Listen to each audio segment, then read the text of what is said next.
نحمده ونصلي على رسوله الكريم أما بعد أعوذ بالله من الشيطان الرجيم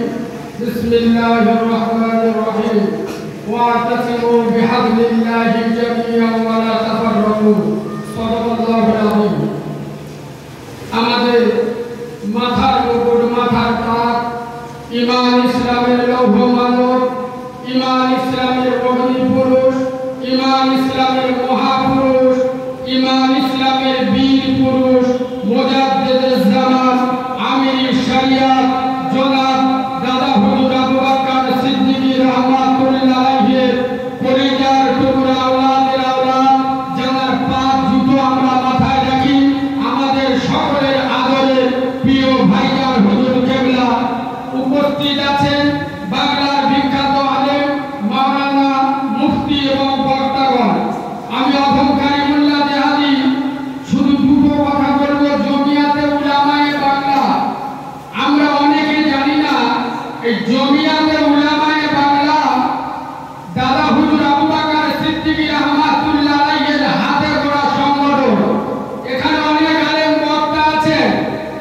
পশ্চিম বাংলার অনেক দোকানদার জন্ম নিয়েছে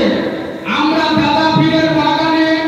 বিভিন্নভাবে করে খাই সেই দাদা পীরের হাতে তৈরি করা সংগঠন আজ আমরা সকলে মিলে জমিয়াত উলামায়ে বাংলা এটা কি বাংলা ভাষা এটা কি এর কাজ কি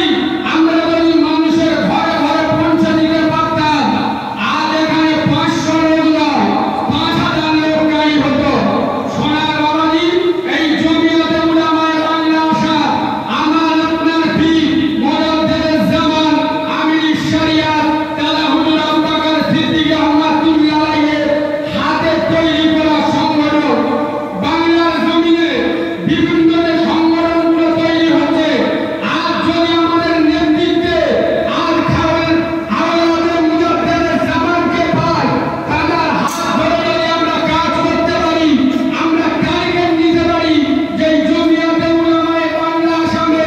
হাত ধরে প্রতি বছর একটা মসজিদ একটা মাদ্রাসা একটা মিশনের জন্ম নেব কোনো সংগঠন আমাদের পাশে দাঁড়াতে পারবে না তাই আমি প্রত্যেককে উদাত্ত আহ্বান জানাবো এবং এখানে বহু আলেম উলামা বক্তাগণ খাস করে আমার হাজী বাবা এবং মুফতি বাকিবিল্লাহ সাহেব ধন্যবাদ দেব এই রকম একটা দামি জায়গায় আমার অল্প কিছু কথা বলার সুযোগ করে দেওয়ার জন্য ওয়া আখিরি দাওয়ানা আলহামদুলিল্লাহি রাব্বিল আলামিন।